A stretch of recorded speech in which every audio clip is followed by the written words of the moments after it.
60 বছর আগের ঘটনা, অর্থাৎ 60 ইয়ার্স। আমার নানার ঘটনায় যাওয়ার আগে অন্য একটা ঘটনার কথা বলছি। সেটা মূলত আরিফ ভাইয়ের সাথে ঘটে যাওয়া ব্ল্যাক ম্যাজিকের ঘটনা। আপনি আরিফ ভাইয়ের ঘটনা পড়ে শোনানোর পর যত লিসেনার এই ঘটনা শুনেছেন তাদের মধ্যে অনেকেই নানা ধরনের সমস্যার সম্মুখীন হয়েছেন, এমন ফেসবুকে অনেকেই পোস্ট করেছেন। যথারীতি আমি আমার অফিসের নিয়ম অনুযায়ী নাইট ডিউটি ছাড়া মর্নিং এবং ইভিনিং ডিউটিতে স্টোরি শুনি না, কারণ নাইট ডিউটি ছাড়া সময় হয় না এবং দিনের বেলায় শুনলেও তেমন ভয়ের অনুভূতি আসে না। তাই সবসময় নাইট ডিউটিতেই আপনার শোয়ের সাথে থাকি স্বাধীন মিউজিক অ্যাপে সাবস্ক্রিপশন নিয়ে। যাই হোক, আরিফ ভাইয়ের এই ঘটনাটি অধিক উৎসাহ নিয়ে শুনতে থাকি। ঘটনাটি শোনার পর আমার সাথেও স্বপ্নে ঘটে যায় ভয়ঙ্কর একটি ঘটনা। মূল ঘটনায় যাই। আমি আমার মতো করেই বলতে শুরু করলাম।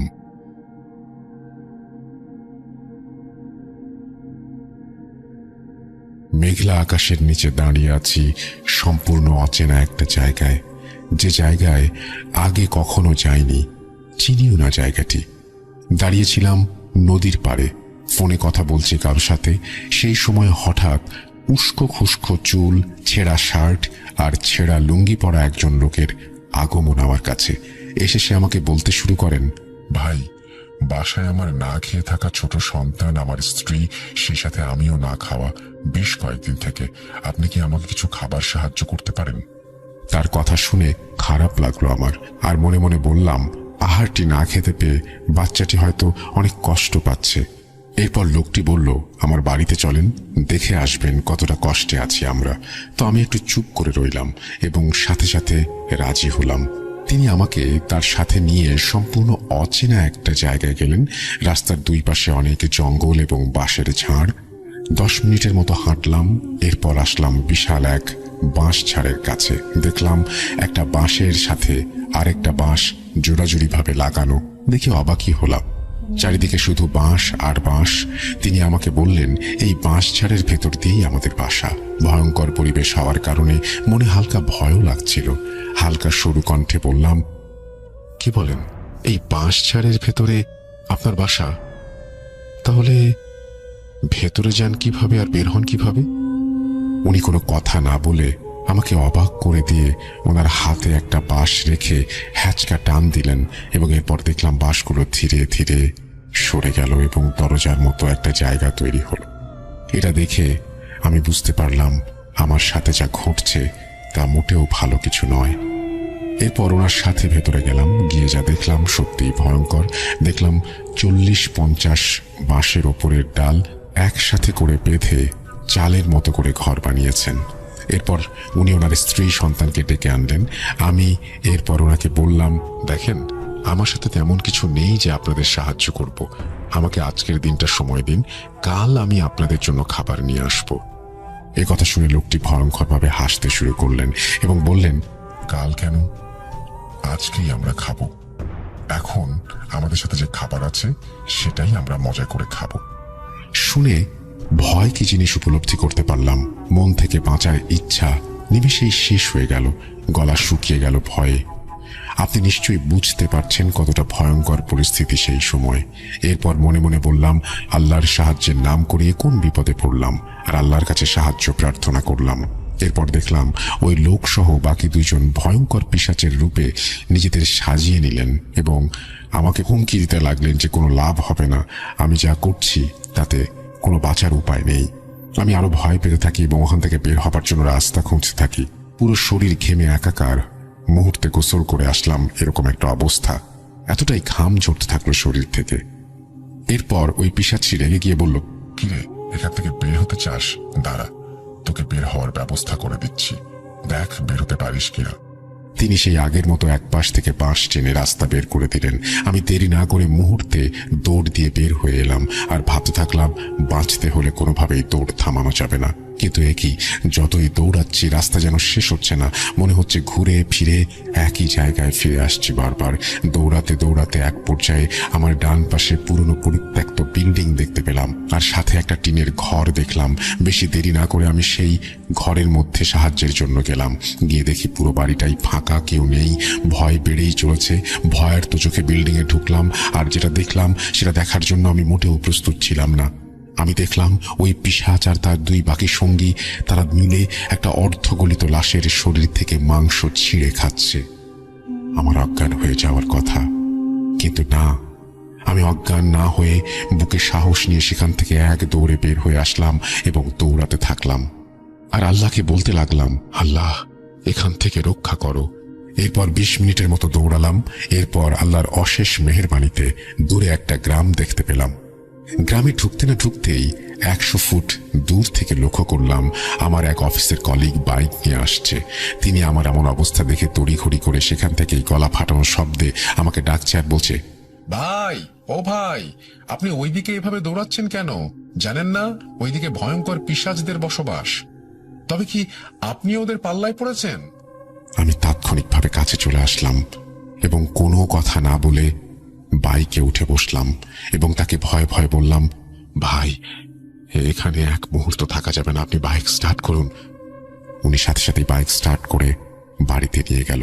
সেখানে গিয়ে কোনো কথা না বলেই সোজা নলকূপে চলে গেলাম এবং বালতি থাকা পানিতে নাক ডুবিয়ে সেই পানি খাওয়া শুরু করলাম। কি ভাবছেন স্বপ্নের ঘটনা শেষ? না প্রিয় লিসেনার্স, আগের ঘটনার চেয়েও ভয়ঙ্কর কিছু অপেক্ষা করছিল আমার জন্য। শুনতে থাকুন। এরপর কলিগের বাসায় নিজেকে কিছুটা সামলে নিয়ে আমার কলিগকে বললাম, ভাই, আপনি কিছু মনে না করলে আপনার বাইকে করে আমাকে বাসায় রেখে আসবেন। এ কথা শুনে তিনিও না বলতে পারেননি। তাৎক্ষণিকভাবে বাইক নিয়ে বেরিয়ে আসলেন আমাকে সাহায্য করার জন্য, বাসায় পৌঁছে দেওয়ার জন্য। ওনার বাসা থেকে আমার বাসার দূরত্ব 20 কিলোমিটার। 4 কিলোমিটার রাস্তা আসার পর যে রাস্তা দিয়ে আমাদের এলাকায় ঢুকতে হয়, সেখানে এসে চোখ উল্টে গেল। দেখলাম কোথায় সেই রাস্তা? এই রাস্তা তো ঘুরে ফিরে সেদিকেই যাচ্ছে। এবার দুজনেই ভয় পেতে শুরু করলাম। বুকের ভেতরের কাঁপুনিটা বেড়ে চলেছে। কাঁপা কাঁপা স্বরে আমার কলিগকে বললাম, ভাই, বাইক ঘুরিয়ে পেছনের দিকে যান। আবার 1 কিলোমিটার আসলাম, এসে দেখি আগের রাস্তাটাই সামনে। আবার আমার কলিগকে বললাম, ভাই, বাইক আবার ঘুরিয়ে নিয়ে যান। তিনি যে সময় বাইক ঘোরাবেন ঠিক সেই মুহূর্তে হিন্দু তান্ত্রিকের বেশে এক লোক এসে আমাদের দেখে হাসতে শুরু করলো আর মুখে হাত দিয়ে কাশতে কাশতে বলল, হিরে, বাড়ি যাবার পথ খুঁজে পাচ্ছিস না? আমি তো একথা শুনে আটকে গেলাম এবং বলতে থাকলাম, ইনি কিভাবে জানেন আমরা বাড়ি খুঁজে পাচ্ছি না? এরপর আমি বললাম, জি, আপনি কিভাবে জানলেন এটা? আর আপনিই বা কে?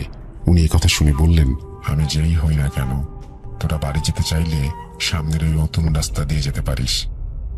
আমরা এরপর ওনাকে ধন্যবাদ জানিয়ে আবার চলতে লাগলাম এবং সত্যিই আমার বাড়ির প্রায় 17 কিলোমিটার পথ আসলাম। এরপর আমার কলিগ আমাকে বলল, ভাই, আশা করি আর সমস্যা হবে না, আপনি বাকি রাস্তা একাই যেতে পারবেন। আমিও হ্যাঁ বলে ওনাকে ছেড়ে দিলাম। এরপর আমি হাঁটা শুরু করি বাড়ির দিকে, কিন্তু যতই রাস্তা হাঁটি শেষ হয় না রাস্তা। হাঁটতে হাঁটতে কিছু দূরে এগিয়ে গিয়ে সাদা জুব্বা পরা অনেক লোক এবং তান্ত্রিক লোকও একসাথে দেখলাম এবং আশেপাশে সব সাধারণ মানুষও দেখতে পেলাম।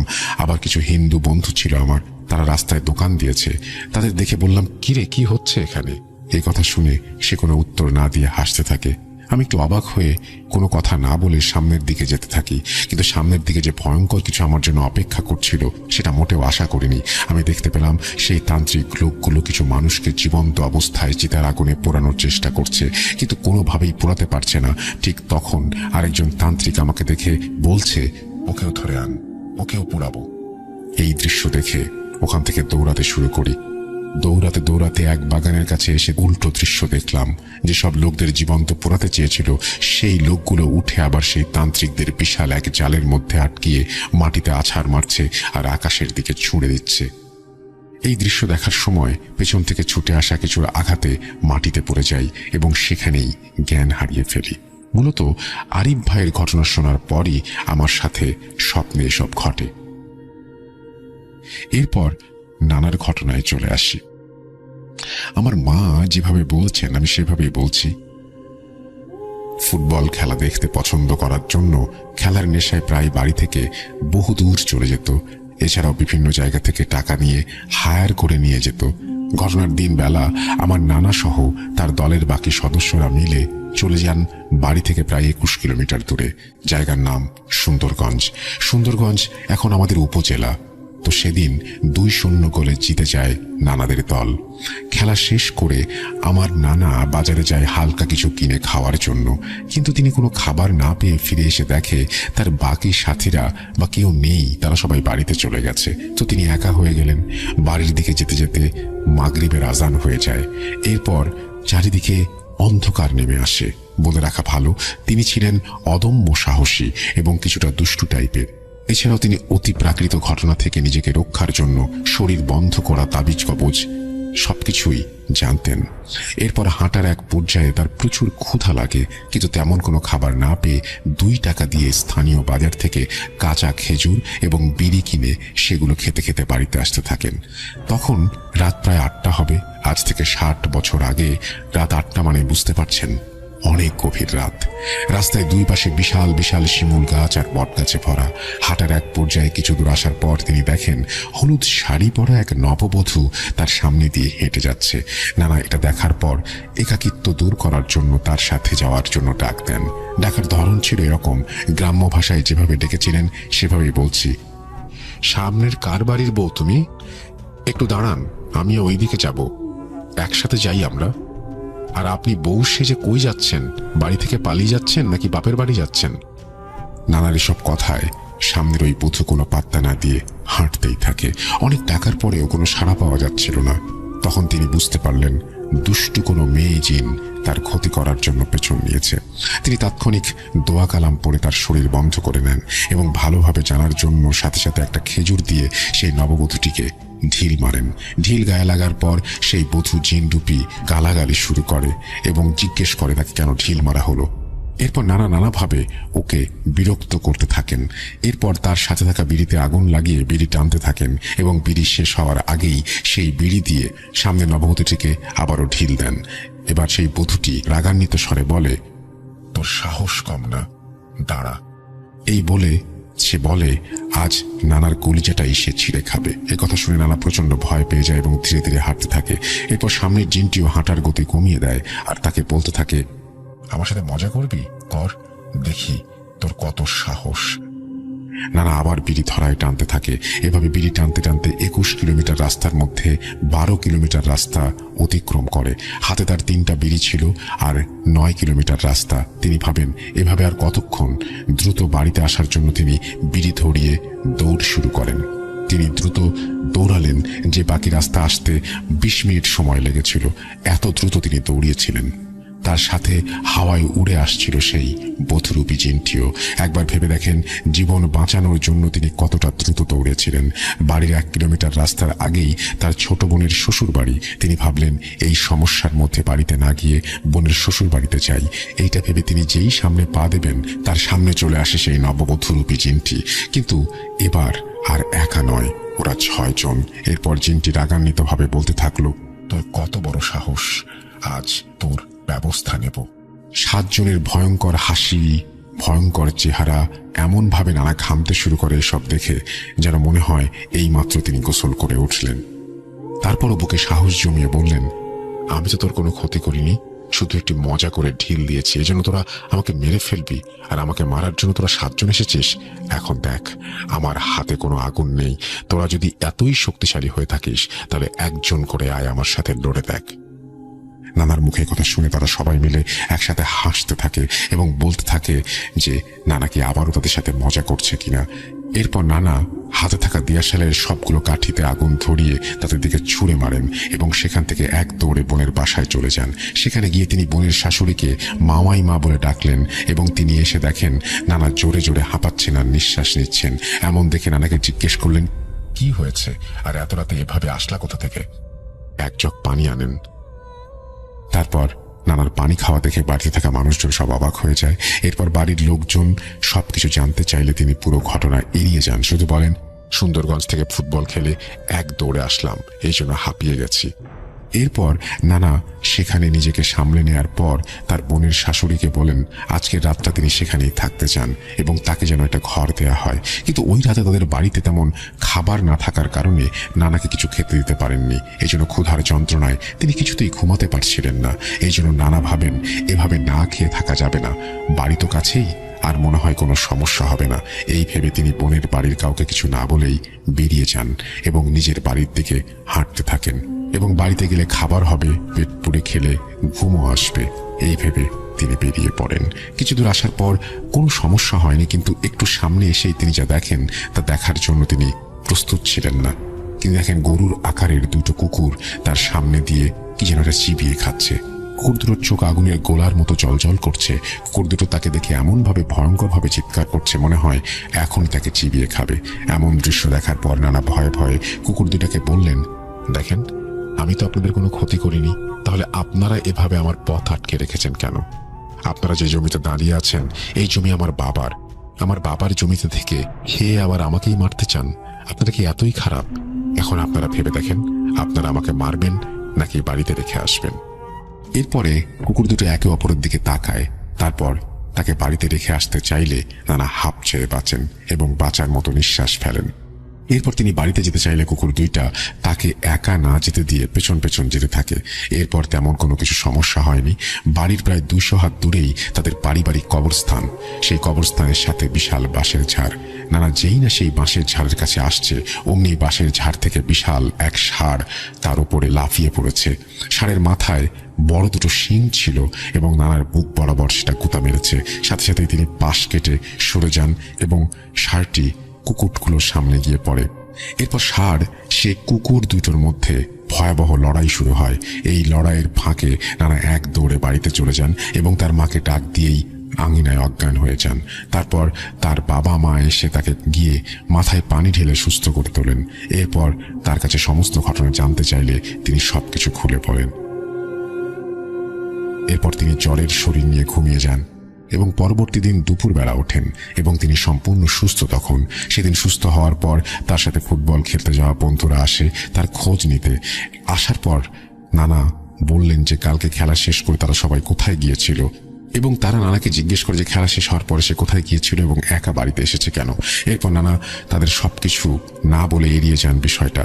তার বন্ধুরা তাকে বলেন, চল নদীর পাড়ে যাই, ফুটবল খেলে নদীতে গোসল করে আসবো। তো যেমন কথা তেমন কাজ। এরপর তিনি নদীর পাড়ে ফুটবল খেলে গোসল করার সময় হিন্দুদের এক লোক পোড়াতে দেখেন। এই চিতায় মানুষ পোড়ানো দেখার পর সেদিনও তার সাথে আর এক ঘটনা ঘটে। ইনশাআল্লাহ রাসেল ভাই আমার এই স্টোরি যদি সিলেক্টেড হয় ভূত.com এর লিসেনারদের সাথে শেয়ার করবেন, তাহলে চিতায় পোড়ানো ঘটনাটিও পরবর্তীতে ইমেইল করে দেব। এই ঘটনাটি সম্পূর্ণ সত্য একটি ঘটনা। নানা মারা গেছেন 2019 সালের রমজান মাসে। সবার কাছে অনুরোধ সবাই তার জন্য দোয়া করবেন। তো এই ছিল আজকের স্টোরি। কতটা গুছিয়ে লিখতে পেরেছি জানি না, তবে ভুল ত্রুটি যা কিছু আছে ক্ষমা সুন্দর দৃষ্টিতে দেখবেন। আল্লাহ হাফেজ। এই বলে তিনি তার ঘটনা শেষ করেছেন। ঘটনাটি খুবই অদ্ভুত এবং বিশ্বাস করতে একটু কষ্ট হয়, কিন্তু তিনি শেষে কনফার্ম করেছেন যে এই ঘটনাটি সত্যি ঘটনা। আমাদের আসলে অনেক কিছুই চারপাশে ঘটে যেগুলো মেনে নেওয়া বা বিশ্বাস করে ফেলা খুবই শক্ত। তারপরেও যখন দেখি যে আমাদের পরিচিত কারোর সাথে ঘটছে, পরিচিত কেউ সেই ঘটনা বর্ণনা করছে, তখন আমরা বিশ্বাস করতে বাধ্য হই। যাই হোক, আপনারাও আপনাদের ঘটনা পাঠান। আমাদের ইমেল অ্যাড্রেস russell.booth.com@gmail.com। আমরা আপনার ঘটনার অপেক্ষায় থাকলাম। আমরা চলে যাব আমাদের পরবর্তী ঘটনায়।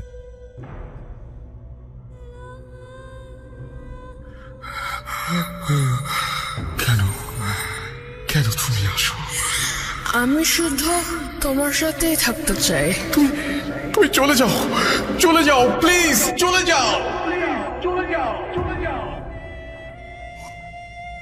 .com with Russell।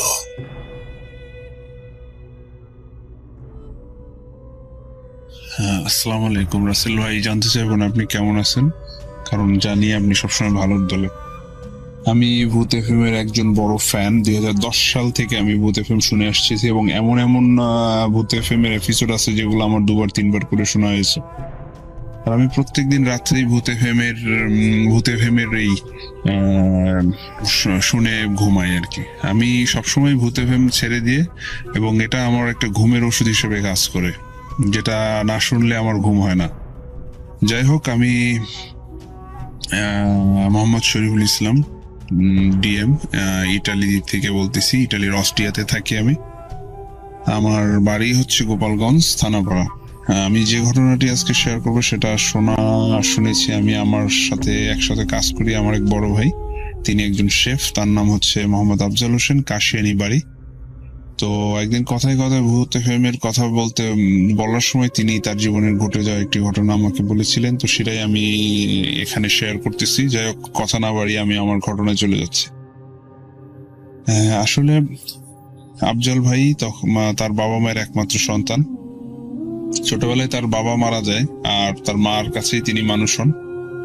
আর তিনি এই ঘটনাটি আসলে 4 বছর বা 5 বছর 6 বছরের মাথায় ঘটনাটি ঘটেছিল, তিনি যেভাবে বলেছিলেন আমাকে। তো এটা আসলে মুকশেদপুরের একটি গ্রামে তার বাড়ি। হ্যাঁ, মুকশেদপুর, সরি আমি কাশিয়ানি বলছিলাম, কিন্তু তার বাড়ি আসলে মুকশেদপুরে। তো তিনি যেভাবে বলেছিলেন আমাকে যে তার একটা সমস্যা ছিল। সমস্যা বলতে কি, তার গায়ে ছোটবেলা থেকেই তাকে অনেক তাবিজ দেওয়া থাকতো। তার মা তাকে দিয়ে রাখতো, কারণ একমাত্র ছেলে, তিনি দেখতে শুনতে নাকি অনেক সুন্দর ছিলেন। তো সেক্ষেত্রে তার উপরে অনেকের মাঝে মাঝে জ্বর টর বিভিন্ন রকমের অসুখ বিসুখে ভুগতেন, বিধায় তাকে তাবিজ দিয়ে রাখতো তার মা আর কি। তো একদিন দুপুরের ঘটনা, তখন 6 বছর কি 7 বছর বয়স, তিনি যেরকম বলেছিলেন আমাকে। তিনি একা একা দুপুরে আর কি বাজারে গিয়েছিলেন। তো বাজারের থেকে ফেরার পথে ফিরতেছিলেন আর কি। তার ফেরার রাস্তাটা ছিল জমির মাঝখানে, দুপাশে জমি এবং আল এবং অনেক বড় বিলের মতো আর কি, শুকনা বিল। বিল বলতে পানি ছাড়া, যেটাকে আমরা বলতে পারি আসলে শুকনো মৌসুমে শুকনা থাকে এবং বর্ষাকালে একটু পানি জমে আর কি, সেরকম একটা জায়গা। এবং মাঝখান দিয়ে যাতায়াত করা হইতো, এবং ওখানে বেশ কয়েকটা তাল গাছও ছিল, বেশ বড় আর কি, একটা ফাঁকা জায়গা।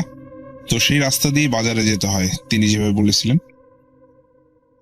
তো তিনি বাজার থেকে ফিরতেছিলেন, এবং তখন ছোটবেলায় দুপুরের দিকে তিনি ফিরতেছিলেন। তো যখন ফিরতেছিলেন তখন আপনার একটা তাল গাছের নিচে পাশে একটা মানে আপনার ওই ডোবার মতো পুকুর আর কি। তো ওই পাশে তাল গাছ, তো ওইখানে এসে উনি দাঁড়াই গেছিলেন, একটু মানে দাঁড়ালেন আর কি, পানির দিকে তাকালেন, এই তাল গাছের সাথে হেলান দিয়ে পানির দিকে তাকালেন আর কি, একটু বসলেন, এরকম একটা সময় আর কি। তো হঠাৎ একটা মুরব্বী, একটা জুব্বা পরা মুরব্বী, মুখের দাড়ি, মাথায় টুপি, এরকম একজন মুরব্বী। তো তিনি তাকে দেখে জিজ্ঞাসা করলেন যে তোমার নাম কি? তো তিনি বললেন, আমি তার নামটা বললেন। তো তিনি বললেন, তুমি আমার সাথে যাবে, তোমাকে আমি মিষ্টি খাওয়াবো, বাজারে যাবে আমার সাথে? তো তিনি মিষ্টি খাওয়ার কথা শুনে, যদি একটু মিষ্টির পোক ছিলেন, বেশ পছন্দ করতেন, তো তিনি এই কথা শুনে সেই মুরব্বীর সাথে যাওয়ার জন্য রাজি হয়ে গেলেন। তো সেই মুরব্বী তাকে হাত ধরে নিয়ে গেলেন। হ্যাঁ, তো তিনি যেভাবে বললেন যে তাকে যেখানে নিয়ে যাওয়া হয়েছে, হ্যাঁ, যে বাজারটা তিনি গেছেন আস্তে আস্তে আস্তে আস্তে, মানে যে রাস্তা দিয়ে গেছে সে রাস্তাটা তার কাছে একটু অপরিচিত। তিনি বলতেছেন যে কাকা, আপনি আমাকে কোথায় নিচ্ছেন? এটা তো বাজারের রাস্তা না। তিনি তখন সে মুরব্বী বলতেছে, বাজারের রাস্তা না, ঠিক আছে, তবে চলো আমার সাথে, আমি তোমাকে বাজারে নিয়ে এবং খুব ভালো সুস্বাদু মিষ্টি খাওয়াবো, তুমি কোনো চিন্তা করো না, আমি তোমাকে আবার সময় মতো দিয়ে যাব। তো তিনি আর কথা না বলে তিনি তার হাত ধরে চলতে থাকলেন। তো চলতে থাকার পরে তিনি যে বাজারে তাকে নিয়ে গেলেন, যে বাজারের বর্ণনা আমাকে দিলেন, সে বাজারটা হচ্ছে এমন যে অনেক ধরনের মানুষ আহ, অচেনা মানুষ, আর দোকানগুলো বেশ আনকমন। তো মানুষ বড় বড় পোশাক পরা, হ্যাঁ, এবং বেশ দাড়ি, এবং প্রায় তিনি পুরোপুরি একটা অন্য বাজারে চলে আসছেন তিনি বলতেছিলেন আমাকে তখন। তো এইখানে তাকে তখন নিয়ে গেলেন একটা মিষ্টির দোকানে, এবং মিষ্টির দোকানে বসে তাকে মিষ্টি খাওয়ালেন। তো তিনি বললেন কি মিষ্টিটার স্বাদটা এমন যে তিনি কখনো সেরকম মিষ্টি খাননি, এবং খুব ভালো লাগলো, এবং তাকে বললেন যে তোমার যত মনে চায় তুমি খাও। তো তিনি খেলেন মিষ্টি, এবং তিনি এখনো বলেন যে সেই মিষ্টির স্বাদ নাকি তিনি এখনো অনুভব করেন। তো খাওয়াইলেন, এবং মুরব্বী তাকে নিয়ে ঘুরলেন, বাজারটা দেখালেন, এবং তিনি পুরাপুরি সেই বাজারটা একেবারে অপরিচিত বাজার, যে বাজারে তিনি কখনোই আসেননি। তো তিনি তখন বললেন, কাকা এটা তো আমাদের বাজার না। তো তিনি বললেন যে না, এটা তোমাদের বাজার না, এটা আমাদের বাজার। তো এটা আমাদের বাজার, এখানে আমরা আসি, এখানে আমরা ঘুরি, এই এখানে আমরা খাই। তো তিনি দেখলেন যে যারা যারা এখানে ছিল তাদের অনেকের ফেস তিনি তেমন দেখতে পাচ্ছিলেন না, বড় বড় জুব্বা এবং মুখটা এরকম ঢাকা। তবে কিছু কিছু মানুষের কিছু কিছু ফেস তিনি দেখলেন প্রায় অবয়বটা মানুষের মতো দেখলেন, হয়তোবা তার চোখকে সেভাবেই করে রাখা হয়েছে বিধায় তিনি সেরকম দেখছেন, এটা আমার মনে হয় আর কি। তো তিনি তাকে ঘুরিয়ে ফিরিয়ে অনেক জায়গা দিয়ে ঘুরে ফিরে আসলেন, এবং লাস্টে যখন প্রায় বিকাল হয়ে গেল, তো বিকেল হয়ে যাওয়ার পরে তার বাড়ির লোকজনরা দুপুরে যখন বাড়ি আসেনি খেতে, তো সেক্ষেত্রে তার বাড়ির লোকজন সবাই তাকে খোঁজাখুঁজির জন্য এদিক সেদিকে দৌড়ঝাঁপ শুরু করে দিল, কিন্তু তাকে কোথাও পাওয়া গেল না। বাজারে আসলো, তো বাজারে যখন তার এক আত্মীয় গেল, তো তখন তারা বলল, হ্যাঁ ওরে তো আমি দেখছি, ও তো বাড়ি ফিরে গেছে, বাজারে আমি দেখছি ও ঘুরতে এবং চলে গেছে বাড়িতে, এরকম আর কি। তবে আমি তো সেটা দেখছি দুপুরের দিকে আর কি। তো আর কিছু তাদের মাথার ভিতরে অন্যরকম একটা জিনিস খেললো, তারা সেই হাওর বিল এবং আপনার পুকুর টুকুর সব আশপাশ খুঁজলো, কিন্তু তাকে কোথাও পেল না। তো সেক্ষেত্রে না পাওয়ার কারণ বাড়িতে সবাই ভিড়, মানুষের অনেক খোঁজাখুঁজি, না পাওয়ার তার মাও খুব মারাত্মক টেনশনের মধ্যে পড়ে গেল এবং কান্নাকাটি শুরু করে দিল, এরকম অবস্থা। তো সেক্ষেত্রে সেই সে অবস্থায় সে আফজল ভাই তিনি বললেন আর কি, তিনি যখন বিকেল হলো, অনেক সময় হলো, তখন কাকাকে বললেন যে আমি বাড়ি যাব, আমি আমার মার কাছে যাব। তো তখন ওই চাচা বললেন যে তুমি যদি চাও তুমি আমাদের সাথে থেকে যেতে পারো, তুমি সুন্দরভাবে থাকবে, খাবে, তোমার কোনো সমস্যা হবে না, তুমি কোনো সমস্যা হবে না, যদি তুমি চাও তুমি আমাদের সাথে থেকে যেতে পারো।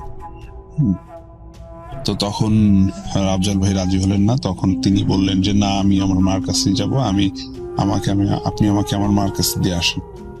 তো তখন যখন কোনোভাবেই আফজল ভাইকে রাজি করাতে পারলেন না সেই মুরব্বী, তখন তাকে আপনার প্রায় বিকেলে সন্ধ্যার আগে আগে তাকে আবার হাত ধরে নিয়ে একটা অচেনা রাস্তা দিয়ে এনে সেই তাল গাছের উপরে তাকে রেখে দিয়ে গেলেন।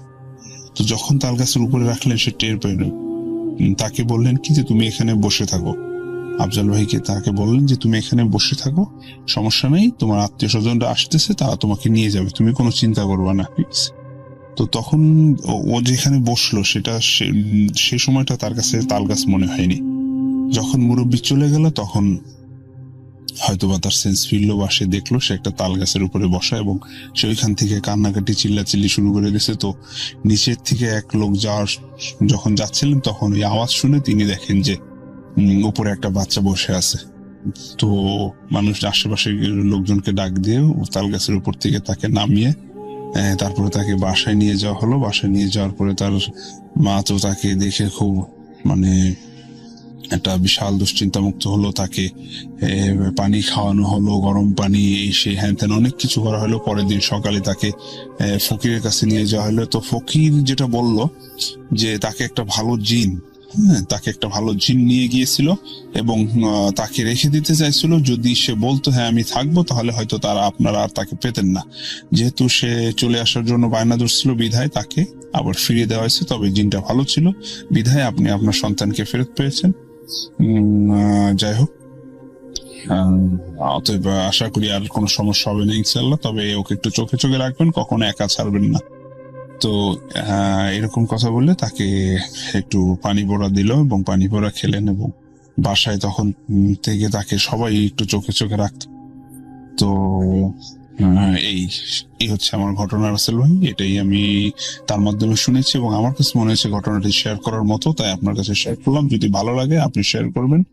আর ভূত.com কে আমার শুভেচ্ছা, এবং এর সঙ্গে আছি এবং আমরা সবসময় থাকবো। আশা করি ভূত FM সবসময় চলমান থাকবে, কখনোই বন্ধ হবে না। এই প্রত্যাশা নিয়ে আমি শেষ করছি। আমি শরীফুল ইসলাম DM, ইটালির অস্ট্রিয়া থেকে। আমার বাড়ি হচ্ছে গোপালগঞ্জ থানাপাড়া। ওকে, আসসালামু আলাইকুম রাসেল ভাই।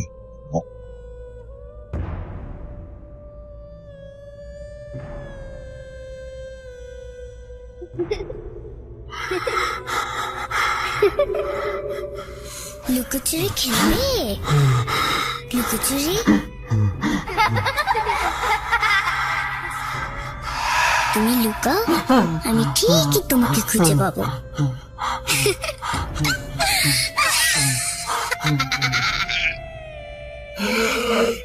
Voot.com with Russell. যেভাবে লেখা আছে আমি সেভাবেই শুরু করছি। আসসালামু আলাইকুম রাসেল ভাই, আশা করি ভালো আছেন। ওয়ালাইকুম সালাম। আপনি সর্বদা ভালোর দলেই থাকেন, তো আপনাকে আমি জিজ্ঞেস করলাম, কারণ মানুষের শারীরিক অবস্থা সবসময় সমান থাকে না। যদিও ভূত.com এর শ্রোতাদের ভালোবাসার কারণে, আল্লাহর দোয়ায় এবং আল্লাহর রহমতে আপনি সবসময় ভালোর দলেই থাকেন। আমি আহমেদ মন্ডল, ইন্ডিয়া, পশ্চিমবঙ্গ রাজ্যের মুর্শিদাবাদ ডিস্ট্রিক্ট থেকে বলছি। আমি ভূত.com এর একজন অনিয়মিত শ্রোতা। কাজে ব্যস্ত থাকার কারণে ভূত.com লাইভ শুনতে পারি না, তবে যখনই সময় পাই সাথীর মিউজিকে গিয়ে ঘটনাগুলো শুনে আসি। সত্যি কথা বলতে, আপনার কণ্ঠে একটা অসাধারণ সুর দিয়েছেন, যে সুরের মাধ্যমে ঘটনাগুলো শুনতে আমাদের অনেক বেশি ভালো লাগে। এর আগে আমি বেশ কয়েকটি ঘটনা ভূত.com এ পাঠিয়েছিলাম সময় বের করে, তবে তার মধ্যে থেকে আপনি একটা ভালো ঘটনা প্রচার করে শুনিয়েছিলেন শ্রোতাদের। সেটা ছিল পরীদের দেশ। আপনাকে অসংখ্য ধন্যবাদ ঘটনাটি প্রচার করার জন্য। আপনার ভালোবাসা পেয়ে আমি আবার একটি ঘটনা লিখতে শুরু করেছি। যদি ঘটনাটি ভালো লাগে অবশ্যই শ্রোতাদের শোনাবেন, এবং এর মাঝে যদি কোনো রকম ভুল ত্রুটি হয়ে থাকে তাহলে ছোট ভাই হিসেবে ক্ষমা সুন্দর দৃষ্টিতে দেখবেন। বেশি কথা না বাড়িয়ে, শ্রোতাদের ধৈর্যের ভাত না ভেঙে আমি সরাসরি ঘটনায় চলে যাচ্ছি। ভূত.com আমার জন্য একটি নেশা, যেটা প্রতিদিন রাত্রে ঘুমানোর আগে আমাকে শোনা লাগবেই। এটা আমার এক ধরনের অভ্যাসে পরিণত হয়েছে। প্রতিদিন নয়, সেদিনও আমি ডিউটি শেষ করে এসে রুমে ঘুমানোর প্রস্তুতি নিচ্ছি, তার আগেই আমার মোবাইল ফোনটা হাতে নিলাম এবং প্রতিদিনের মতোই সাথীর মিউজিকটা অন করে ভূত.comটা চালু করে নিলাম। বালিশটা ঠিক করার পরে বালিশের পাশে মোবাইলটা রাখলাম এবং নিজে ঘুমানোর প্রস্তুতি নিয়ে শুনতে শুরু করেছি। পাশে থেকে আমার কলিগ আমাকে বলছে, মইনুলদা, আপনি প্রত্যেকদিন এই ঘটনাগুলো কি শোনেন? অতি ভালোবাসার সঙ্গে আমি উত্তর দিলাম, এটা ভূত.com, যেটা বাংলাদেশের স্বাধীন মিউজিক অ্যাপে প্রচারিত হয়, আর এটা আমার শুনতে খুবই ভালো লাগে। এর আমি অনেক বড় ভক্ত। তুমি যদি বাংলা ভাষা বুঝতে পারতে তাহলে তোমারও এই ঘটনাগুলো শুনলে অনেক ভালো লাগতো। আমার কলিগ ছিল জুম্মান খান। সে ছিল ইউপি মানে উত্তরপ্রদেশের বাসিন্দা। তার মাতৃভাষা হিন্দি। আমি আমার কলিগকে জিজ্ঞেস করি, তুমি কি ভূতে বিশ্বাস করো? আমার কলিগের উত্তরটা শুনলে আপনিও একটু হাসবেন, কেননা সে উত্তর দিয়েছিল সে ভূতে বিশ্বাস করে না। তবে তার একজন বন্ধুর সাথে অস্বাভাবিক একটা ঘটনা ঘটে গিয়েছিল, সে সেটা আমাকে জানায়। এই কথাটি শোনার পর আমি বিছানা থেকে উঠে বসলাম, মোবাইলটা হাতে নিয়ে ভূত.com শুনতে থাকা সেই ঘটনাটি স্টপ করলাম। আমি জুম্মনকে জিজ্ঞেস করলাম, কি ঘটনা ঘটেছিল তোমার বন্ধুর সঙ্গে? সে আমাকে উত্তর দিল, ভুলভাল বকছিল মনে হয়, আমি বিশ্বাস করি না। তবে আমিও নাছোড়বান্দা। ঘটনাটি শোনার জন্য তাকে খুবই জোরাজুরি করতে শুরু করলাম। অবশেষে সে রাজি হলো ঘটনাটি বলতে। তার ভাষায় সে যেভাবে শুনিয়েছিল আমি সেভাবে শ্রোতাদের বলার চেষ্টা করছি।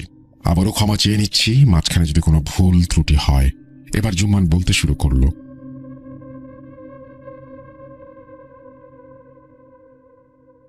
আমি ছুটিতে বাড়ি গিয়েছিলাম, বেশ ভালোই কাটছিল বাড়িতে।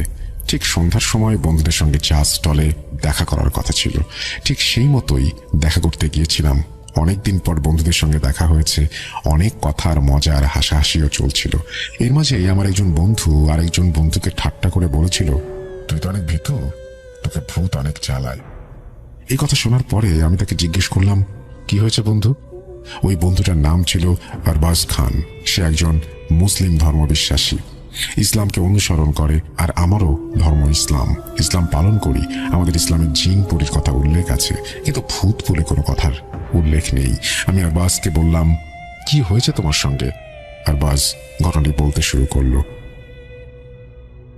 সময়টা শীতকাল।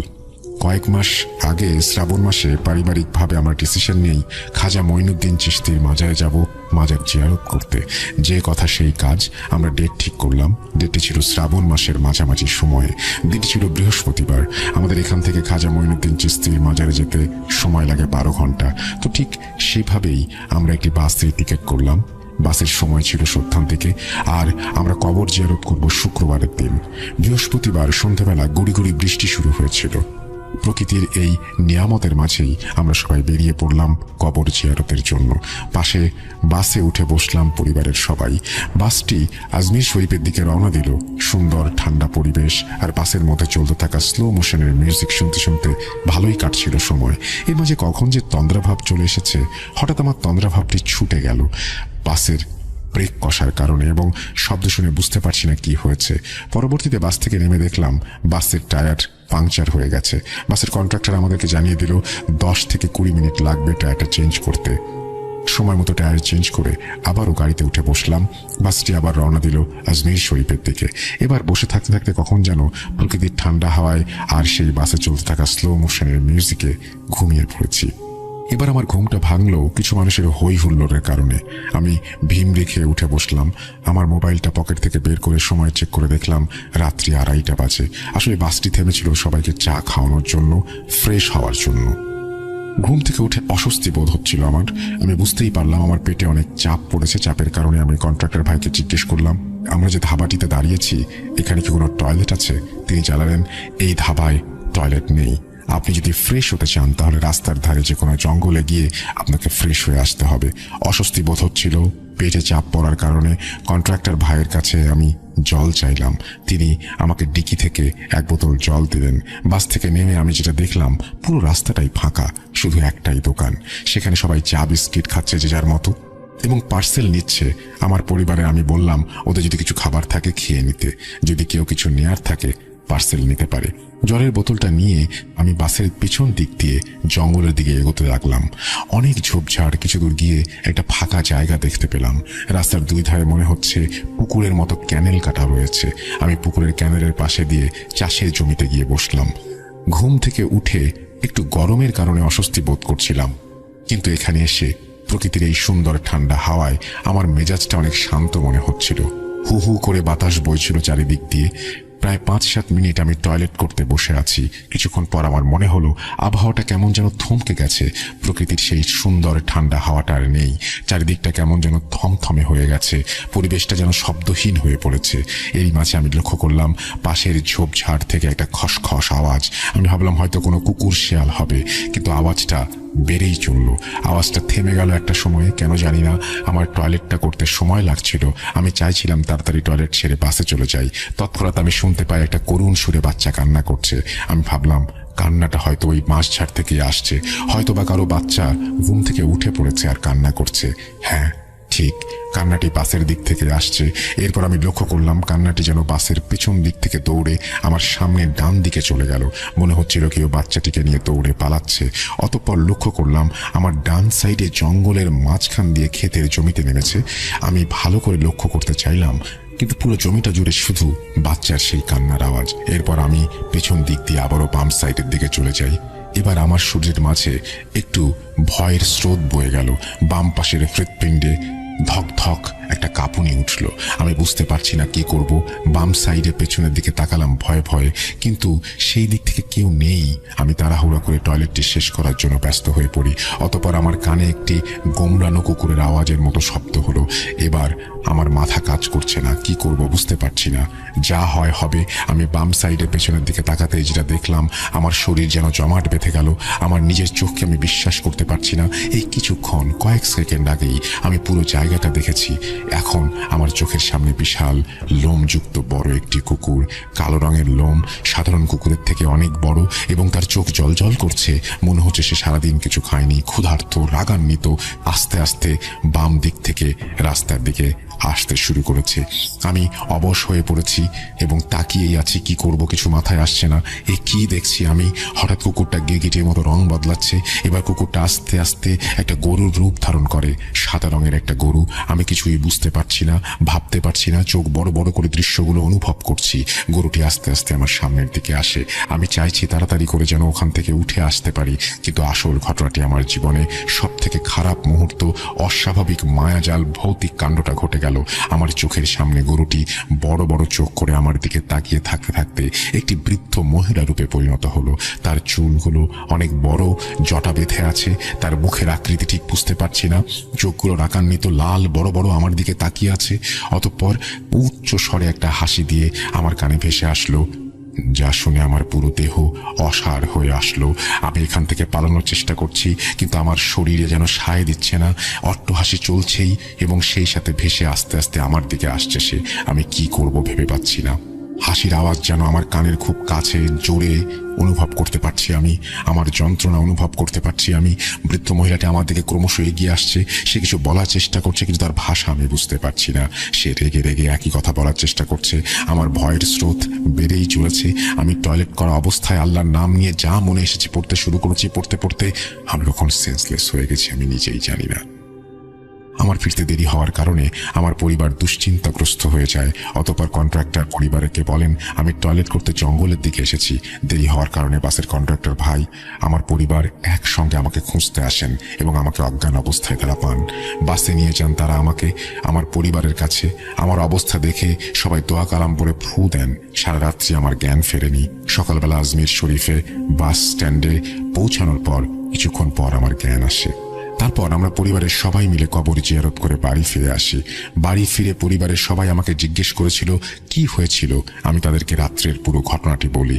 অতঃপর আমাদের গ্রামেরই মসজিদের মৌলানা সাহেবকে এই ঘটনাটি শেয়ার করি। ঘটনাটি তিনি শোনেন। আমি মৌলানা সাহেবকে জিজ্ঞেস করি এটা আমার সঙ্গে কেন হয়েছে। তিনি আমাকে বলেন তিনি তার জিনের সাথে কথা বলে তারপরে জানাবেন। 2 দিন পরে মৌলানা সাহেব আমাকে জানান আমরা যে ধাবার সামনে দাঁড়িয়েছিলাম ওই জায়গাটি খুব একটা ভালো জায়গা ছিল না। ওইখানে বাস করত এক পিশাচিনী। সে সুযোগ পেলেই মানুষকে এভাবে ভয় দেখায় এবং মেরে ফেলারও চেষ্টা করে। তুমি বেঁচে গিয়েছো কারণ তুমি ভালো কিছু কাজ করতে যাচ্ছিলে। আল্লাহর অসীম রহমতে ওই চুড়েলের কাছ থেকে তুমি এই যাত্রায় বেঁচে গিয়েছো। তবে যিনি তোমাকে বাঁচিয়েছেন তিনি ভালো জিন ছিলেন। সেই রাস্তা দিয়ে যাচ্ছিলে, তোমাকে বিপদে দেখে ওই পিশাচিনীর হাত থেকে তোমাকে রক্ষা করার জন্য। এই বলে মৌলানা সাহেব চলে যান। এই ছিল আরবাজ খানের জীবনে ঘটে যাওয়া একটি অস্বাভাবিক, মর্মান্তিক, হৃদয় কাঁপানো, লোমহর্ষক ভৌতিক ঘটনা। এই বলে জুম্মান আমার কলিগ ঘটনাটি শেষ করেন। রাসেল ভাই, আশা করছি শ্রোতাদের এই ঘটনাটি ভালো লেগেছে। বিশ্বাস করা আর না করাটা সম্পূর্ণ শ্রোতাদের ওপরে ছেড়ে দিলাম। বেশ কয়েকটি ঘটনা আমার জানা আছে, সেগুলো আমার দাদার কাছ থেকে শুনেছি। সময়ের কারণে লিখে উঠতে পারছি না। দোয়া করবেন যদি সময় বের করতে পারি ভূত.com এর সাথে শেয়ার করব, শ্রোতাদের জন্য লিখে পাঠাবো। ভালো থাকবেন সবাই। আসসালামু আলাইকুম। এই বলে তিনি তার ঘটনা শেষ করেছেন এবং আহমেদ মইনুল মন্ডল তারপরে তার ফোন নাম্বারটি শেয়ার করেছেন। থ্যাংক ইউ সো মাচ আপনার ঘটনার জন্য। আশা করছি এই ঘটনাটি আপনাদের ভালো লেগেছে। যদি ভালো লাগে অবশ্যই আমাদের জানাবেন। আমরা অপেক্ষায় থাকবো আপনার ঘটনা পাওয়ার এবং আপনাদের কাছ থেকে ফিডব্যাক জানার। এবং আশা করব যে আমাদের ইমেল অ্যাড্রেস আপনাদের মনে আছে, তারপরে আরেকবার মনে করে দিয়ে আমাদের ইমেল অ্যাড্রেস হচ্ছে russell.booth.com@gmail.com। আপনারা ঘটনা পাঠান, আমরা চলে যাব আমাদের পরবর্তী ঘটনায়।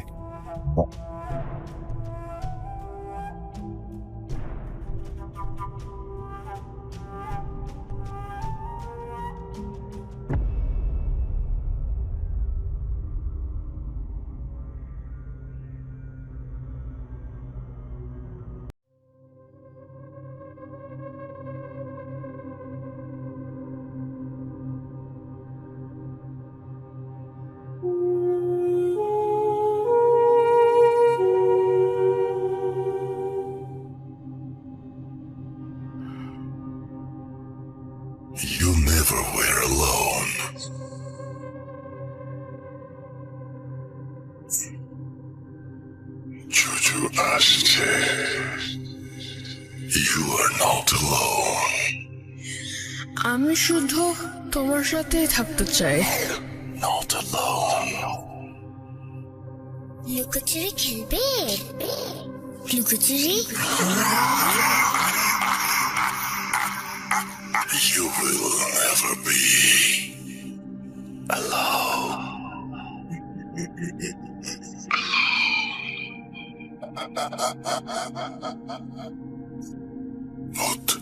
Not.com. The fear returns with Russell.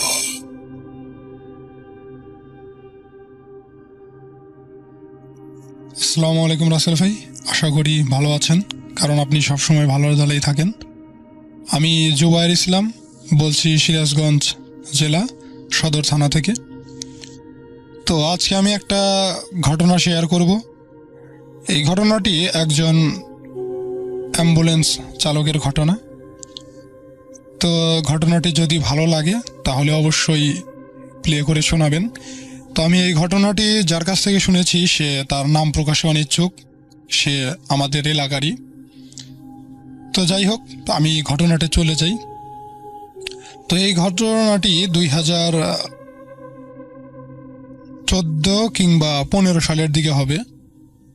তো একদিন যিনি এই অ্যাম্বুলেন্স ড্রাইভার, তিনি আমাদের এই সিরাজগঞ্জ সদর হাসপাতাল থেকে একটা অ্যাক্সিডেন্টের রোগী নিয়ে বেলকুচির পরে যে এনায়েতপুর আছে, তো সেইখানে যায়।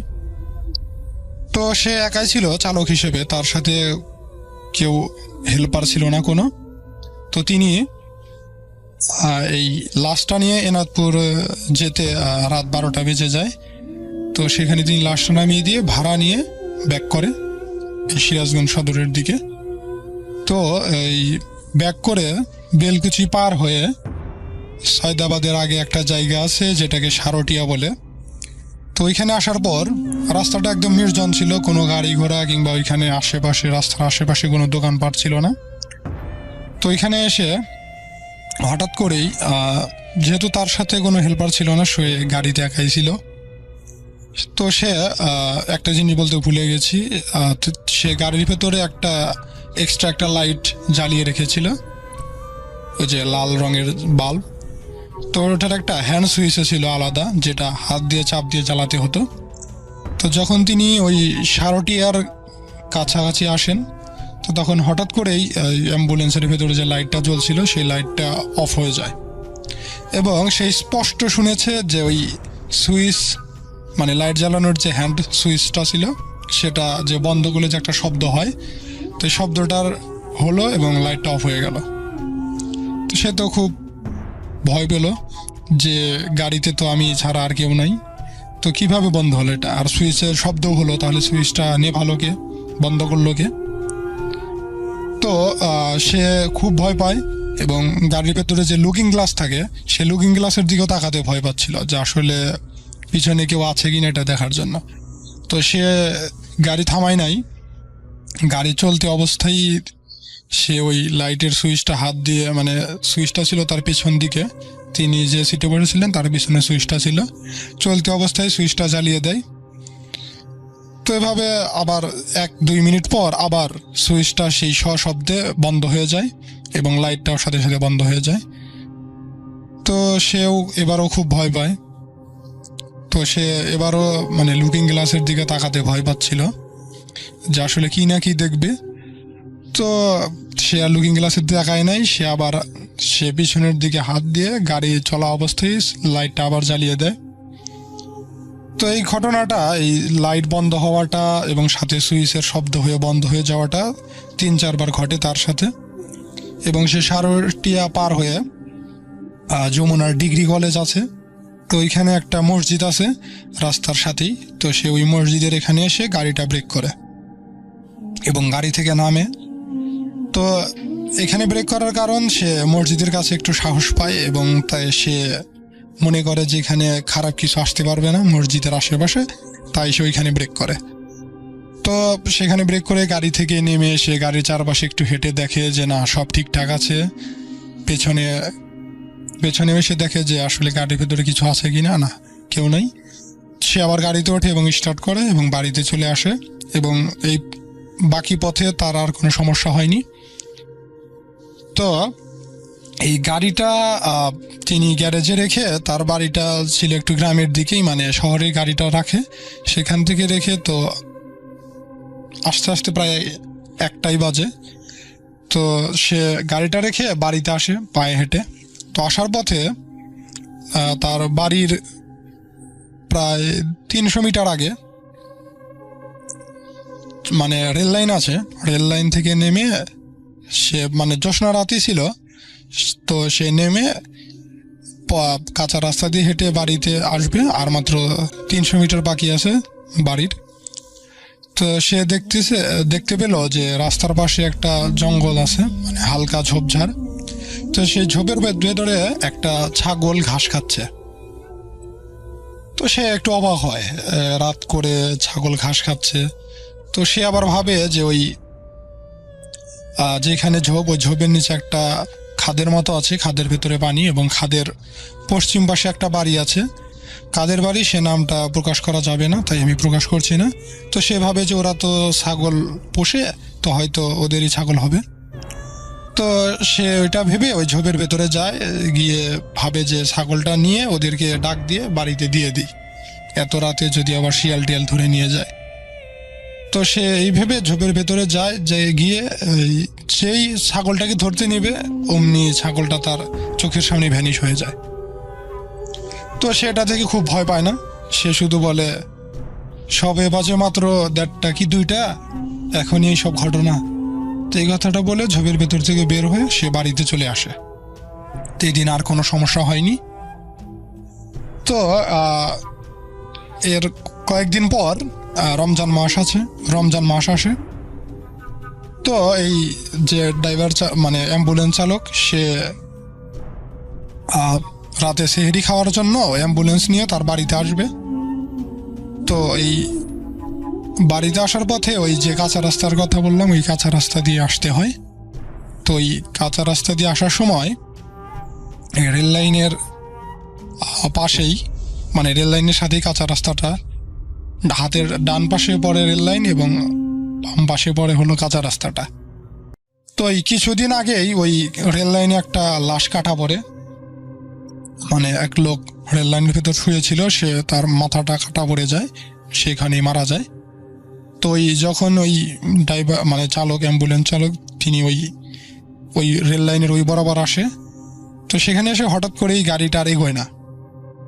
তিনি যতই গাড়িতে গিয়ার দিচ্ছেন, অ্যাক্সিলেটরে চাপ দিচ্ছেন না, গাড়িটা এগোচ্ছে না। পেছনের 2 চাকা শুধু মাটিতে ঘুরছে, অর্থাৎ ওই যে ট্রাক বা কোনো গাড়ি যদি কাদার ভেতরে ফেসে যায়, চাকাটা যেরকম এমনি ঘুরতে থাকে, ঠিক ওইভাবে ঘুরতে আসে। তো না, এইভাবে হচ্ছে না, মানে গাড়িটা এগোচ্ছেই না। তিনি ইঞ্জিনটা অফ করলেন, করে আবার স্টার্ট দিলেন, আবার তিনি ওইভাবেই এগোতে চাচ্ছেন, কিন্তু না, গাড়িটা এগোচ্ছেই না। তো তিনি আবার ফুল স্পিড দিলেন গাড়িতে। তো দেওয়ার ফলে তিনি বুঝতে পারলেন যে টায়ার ক্ষয় হয়ে গেছে। তো ক্ষয় হয়ে গেছে, তিনি আবার ইঞ্জিনটা অফ করলেন। কিন্তু তিনি যে গাড়ি থেকে নেমে দেখবেন যে আসলে গাড়ির পেছনে কি হয়েছে, তিনি আসলে সেটা করার সাহস পেলেন না, কারণ ওই এলাকা দিয়ে একটা ঘর বাড়িও নেই, মানে ওই রেল লাইনের ওই জায়গাটুকু একদম নির্জন। এবং রাত্রি তখন প্রায় 2:30 বাজে। তিনি সেহরি খাওয়ার জন্য বাড়িতে আসছিলেন। তো তিনি করলেন কি, গাড়িটার ইঞ্জিন আবার চালু করলেন এবং ব্যাগে দিলেন, মানে গাড়িটা পেছনের দিকে দিলেন, দিয়ে তিনি প্রায় 50-60 গজের মতো পেছনে আসলেন এবং এসে আবার ফুল স্পিডে যাওয়ার চেষ্টা করলেন। কিন্তু তখনও ওই জায়গাতেই এসে গাড়িটা আটকে যায়। তো এবার তিনি কিছু দোয়া দরুদ পড়লেন, ভাবলেন যে পিছনের দিকে গেল কোনো সমস্যা হলো না, কিন্তু এখানে এসে গাড়িটা আটকে যাচ্ছে কেন। তো তিনি দোয়া দরুদ পড়ে আবার গাড়িটাকে স্টার্ট করলেন, করে এবার আর কোনো সমস্যা হলো না। তিনি গাড়িটা চালিয়ে তার বাড়িতে আসলেন এবং এসে সেহরি খেলেন। কিন্তু তার বাড়িতে এসে কাউকে এই ঘটনাটা বললেন না যে গাড়িটা ওইখানে এসে এইরকম হয়েছে। তো তিনি সেহরি খেয়ে ঘুমিয়ে পড়েন। তো তিনি স্বপ্নে দেখলেন, মানে ওই দিন রাতেই স্বপ্নে দেখলেন যে কেউ একজন তাকে বলছে যে তুই এখানে গাড়ি থেকে না নেমে খুবই ভালো কাজ করেছিস। যদি আজকে ওই গাড়ি থেকে ওইখানে নামতি তাহলে তুই আর বাড়িতে ফিরতে পারতি না। তো এই স্বপ্নটা দেখার পর পরের দিন তিনি তার মাকে এই ঘটনাটা শেয়ার করেন। তো তার মা তাকে বলে, ওই রাস্তা দিয়ে আসার কি দরকার ছিল, আর রাত করে আসার কোনো দরকার নাই তোমার। তো এই রমজান মাসেরই তার 2 থেকে 3 দিন পর তিনি তখন ডিউটিতে ছিলেন না, বাড়িতেই ছিলেন। তো তিনি সেহরি খেয়ে তার বাড়ির পাশের এক ভাইকে নিয়ে মসজিদে যাবেন ফজরের নামাজ পড়ার জন্য।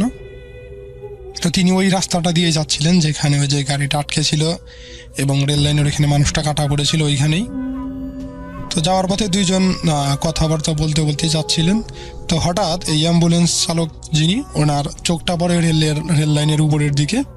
তো তিনি এক নজরই দেখেছেন, তিনি তাকিয়ে দেখলেন যে একজন সাদা জুব্বা পরা, মাথায় পাগড়ি আছে, দাড়িও সাদা, ওই রেল লাইনের উপরে বসে আছেন, তার দিকে তাকিয়ে আছেন। তো তিনিও কিছুক্ষণ তার দিকে তাকিয়ে থাকলেন। থাকার পর তিনি আর তার পাশের যে তার ভাই আছে তাকে আর কিছু বললেন না যে দেখো তো এটা কি, তিনি আর এরকম কিছু বলেন নাই। তো তিনি চোখটা একটু কিছুক্ষণের জন্য সরানোর পর আবার তাকান, দেখেন যে না, কেউ নাই। তো তিনি মসজিদে যান, নামাজ পড়েন। তো নামাজ শেষে তার ভাই বলেন যে চলো বাড়িতে যাই। তো তিনি বলেন যে না, একটু দেরি করে যাই, তখন মানে ভরসা হয় নাই আকাশ। তো তিনি বলেন থাকো, একটু হুজুরের বয়ান শুনে যাই। তো বলে আচ্ছা। তো একটু যখন আকাশ হালকা পরিষ্কার হয় তখন তারা দুজন বাড়ির দিকে রওনা হয় এবং সেখানে এসে দেখেন যে না, এখানে কেউ আর নাই। তো রাসেল ভাই, এইটাই ছিল আসলে মানে ওনার কাছ থেকে শোনা আমার ঘটনা। তার কাছ থেকে আমি শুনেছি যেভাবে, তিনি নাম প্রকাশে অনিচ্ছুক। তো যাই হোক, ঘটনাটা যদি ভালো লাগে তাহলে অবশ্যই শেয়ার করবেন, একদম সত্যি ঘটনা। আপনি যদি চান আমি তার নামটা আপনার জন্য শেয়ার করতে পারি। তো যাই হোক রাসেল ভাই, ভালো থাকবেন, ধন্যবাদ। আমি রাসেল আছি সাথে, এবং এখনো চলছে ভূত.com। আপনারা সবাই সাথে আছেন। কথা না বাড়িয়ে ঘটনায় চলে যাব, চলুন শুনে আসি।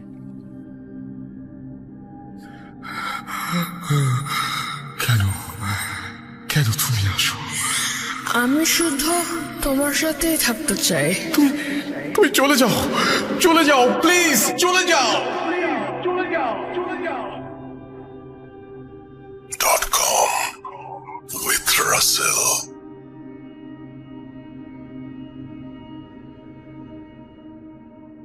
আসসালামু আলাইকুম। কেমন আছেন রাসেল ভাই? আশা করি ভালো আছেন। আমি মোহাম্মদ হাসান, আছি সৌদি আরব জাদ্দা থেকে। আমি অনেক দিন যাবৎ ভূত.com এবং ভূত এফএমের সাথে আছি। আমি চেষ্টা করি প্রতিটি গল্পই শোনার জন্যে, আর বিশেষ করে আমি আসলে অনলাইনে সরাসরি শোনার চেষ্টা করলেও এটা হয়ে ওঠে না, কিন্তু আমি সবগুলো ভূত এফএমের চেষ্টা করি সবগুলো ডাউনলোড দিয়ে পরবর্তী শোনার জন্য। তো আমি আমার নিজের একটা ঘটনা, যেটা আমি অনেকদিন যাবৎ ভাবতেছিলাম যে আপনাদের সাথে, শ্রোতার বন্ধুদের সাথে শেয়ার করব, কিন্তু সময় স্বল্পতা, ব্যস্ততার কারণে আমি এটা প্রকাশ করতে পারতেছিলাম না। তো যাক, আজকে আমি এটা রেকর্ডিং করে পাঠাইতেছি। যদি ঘটনা যদি সিলেক্ট হয় অবশ্যই আমাকে জানাবেন, এবং লিসেনারদেরকে ভূত এফএম এর মাধ্যমে এটা সবারকে শোনানোর জন্য অনুরোধ করছি। তো আমার যে ঘটনা, এটাও বেশি দিন আগের নয়, গত 2 বছর আগের ঘটনা। ঠিক সন্ধ্যা না, ঠিক রাত 9টা কি 10টার দিকে আমি আমাদের যে বাড়ি গ্রাম শ্রীপুর থানা, এই শ্রীপুর থেকে আমাদের একটা দূরে আর কি, প্রায় 10 কিলো থেকে 12 কিলো দূরে রাজাবাড়ি ইউনিয়ন, ওইখানে একটা মাহফিল ছিল। এই মাহফিলে আমি এবং আমার আব্বু বলতেছিল যে ওই মাহফিলে যাওয়ার জন্য। তো আমি বলেছি ঠিক আছে। আমি আরেকটা কথা আমি ভুলে গেছি, আমি ওই আমার বাজারে দোকান আছে, আমার শ্রীপুর বাজারে আমার দোকান, আমি ওখানে দোকানদারি করি সকাল 8টা থেকে রাত 10টা 11টা পর্যন্ত। তো যাই হোক, আমি ওই সময় মাহফিল থাকার কারণে আমি আমার আব্বুকে নিয়ে সন্ধ্যার পরে রওনা দিই। বিশেষ করে মাহফিলগুলো রাত্রেবেলায় বেশিরভাগ জমে। তো আমি চেষ্টা করছি, আব্বুকে বলছি যে ঠিক আছে, রাত্রে ঈশার নামাজ পড়ে আমরা রওনা দেব মাহফিলের উদ্দেশ্যে। তো যেই বাবা সেই কাজ, আমি আব্বুকে নিয়ে আমার মোটরসাইকেল ছিল একটা, মোটরসাইকেল বেশি বড় না, ছোট মোটরসাইকেল। তো যাই হোক, আমি আব্বুকে বলার পরে আব্বু ঈশার নামাজ পড়ে চলে আসে প্রায় 8টা-9টার দিকে। আমি দোকান বন্ধ করে আব্বুকে নিয়ে রওনা দিই। যাওয়ার সময় কোনো সমস্যা নেই, রাস্তাঘাট কোনো সমস্যা হয়নি। রাস্তাটা মানে খারাপ না, ভালো মোটামুটি। তবে দুই পাশে বাঁশঝাড়, আপনার বন এগুলো আছে আর কি। বাসা বাড়ি খুবই পাতলা পাতলা, মানে বাসা বাড়ি নাই। দুই পাশে বন, গজারি বন বলে যেটা, গজারি বন আছে আপনার, ভাওয়ালগড় আর কি। মেনত ভাওয়ালগড়ের ভিতর দিয়েই ওই রাস্তাটা, রাস্তা দিয়ে আমরা যাই। ওই রাস্তাটা রাত্রেবেলা সাধারণত এই রাস্তায় কখনো বাস চলাচল করে না, শুধুমাত্র সিএনজি এবং অটো রিক্সা এগুলোই চলে সবসময়। তো ওই রুটে রাত্রেবেলা খুব কম সিএনজি বা অটো রিক্সা রাত্রেবেলা খুবই কম হয়, চলাচল করে। তো যাই হোক, আমরা যাচ্ছিলাম মোটরসাইকেল দিয়ে। আমরা সময় মতো প্রায় আধা ঘন্টা মোটরসাইকেল ড্রাইভ করে আমরা মাহফিল স্থলে চলে যাই। কিন্তু ওই সময় মাহফিল পুরোপুরি এখনো মানে জমে নাই আর কি। তো যাই হোক, আমরা মাহফিলে গিয়ে বসছি, মোটরসাইকেল আমি একটা সাইডে পার্ক করে মাহফিলে বসছি। 10 মিনিটের মতো হইবে, তখনই হঠাৎ করে বাতাস, ঝড় শুরু হয়ে গেছে। এবং এটা ঝড় হওয়ার সম্ভাবনা ছিল আগেতেই, তবে আমরা ভাবছিলাম যে মনে হয় আকাশ পরিষ্কার, ঝড় হবে না। এরকম ভেবে আমরা রাত্রেবেলা তো আমরা তেমন একটা মানে আকাশের পরিস্থিতি রাত্রেবেলা বিদায় বুঝতে পারিনি। যাই হোক, 10 মিনিট পরে প্রচুর বাতাস, এমন বাতাস যে বাতাসের কারণে মাহফিলে যে প্যান্ডেল গুলো ছিল, ওই প্যান্ডেল গুলো প্রায় মানে ছিঁড়ে যাচ্ছে, প্যান্ডেলের পর্দাগুলো। যাই হোক, আমরা তাড়াতাড়ি ওই মাহফিলের প্যান্ডেল থেকে বের হয়ে কিছু দোকানপাট আছে, দোকানপাটের বারান্দার মধ্যে আশ্রয় নিয়ে আমরা বসে থাকি। তারপরে শুরু হয় বৃষ্টি, মুষলধারে বৃষ্টি আর বাতাস। এত বৃষ্টি, এত বাতাস, যার কারণে পরবর্তী মাহফিলটা আর হয় নাই। বাতাসের কারণে আপনার প্যান্ডেলের যত কাপড় পর্দা ছিল উপরে এবং সাইড দিয়ে, এই সব পর্দা বাতাসের কারণে সব ছিঁড়ে যায়। তো পরবর্তী আর মাহফিলটা হয় নাই। তো আমরা কতক্ষণ, প্রায় ঘন্টাখানেক হবে বৃষ্টি হয়েছিল। বৃষ্টি একবারে না কমলে তো আর আমরা মোটরসাইকেল দিয়ে ড্রাইভ করে আসা সম্ভব না। যাই হোক, পরে আব্বু বলতেছে তো মাহফিল তো আর আজকে হবে না, তো আমরা চলে যাই। তো পাশের কিছু দোকানপাট, মাহফিলের কারণে প্রায় রাত্রেবেলা সব দোকানপাটই মোটামুটি খোলা ছিল। তো বৃষ্টির কারণে এবং মাহফিল হবে না, বৃষ্টি কিছু থামার পরপরই প্রায় সব দোকানপাট বন্ধ হয়ে গেল এবং আশেপাশের মানুষ যারা ছিল যে যার বাড়ির দিকে রওনা দিল। তো আমি আর বলছি তাহলে তো আর বসে থেকে লাভ নাই, চলেন আমরা রওনা দিই। তো মাহফিল থেকে আমরা রওনা দিই বলে আমি রওনা দিয়ে গেলাম, বাড়ির উদ্দেশ্যে রওনা দিলাম। তখন রাত প্রায় 11টা বাজে এরকম। তো আমরা মেন রুট ছেড়ে ওই আবার আজ এই রাস্তা দিয়ে আসলাম, ভাওয়ালগড়ের ভিতর দিয়ে ওই রাস্তা দিয়ে আসা শুরু করছি। আমি ড্রাইভ করতেছি, তখন কিন্তু গুড়ি গুড়ি বৃষ্টি হচ্ছে এবং বাতাস আছে, তবে এত বেশি না, হালকা। তো যাই হোক, কিছু দূর 5 মিনিট থেকে 10 মিনিট ড্রাইভ করার পরেই দেখি রাস্তার দুপাশে যে গাছ, বিভিন্ন বাঁশঝাড়, এগুলো কিছু বাঁশ আপনার ঝড়ের কারণে রাস্তার উপর পড়ে আছে। তো রাস্তা এইভাবে আস্তে আস্তে আমি মোটামুটি ড্রাইভ করে যাচ্ছিলাম। মোটরসাইকেলের স্পিড সম্ভবত 30 থেকে 35 এরকম আর কি, আর বেশি ছিল না। 30, 35, 40 এর ভিতরে ড্রাইভ করে যাচ্ছি। তবে রাস্তা খারাপ ছিল না, কিন্তু গুড়ি গুড়ি বৃষ্টির কারণে, আর মোটরসাইকেল তো আমি আগেই বললাম মোটরসাইকেলটা ছোট ছিল, এই কারণে হেডলাইটের আলো ওইরকম বেশি ছিল না। যাই হোক, মোটামুটি, এবং এই রাস্তাটা অপরিচিত রাস্তা না। এই রাস্তাতে দিনে বা অন্য সময় মানে আসা যাওয়া হয়েছে আমার, এই রাস্তাগুলো অপরিচিত রাস্তার সাথে।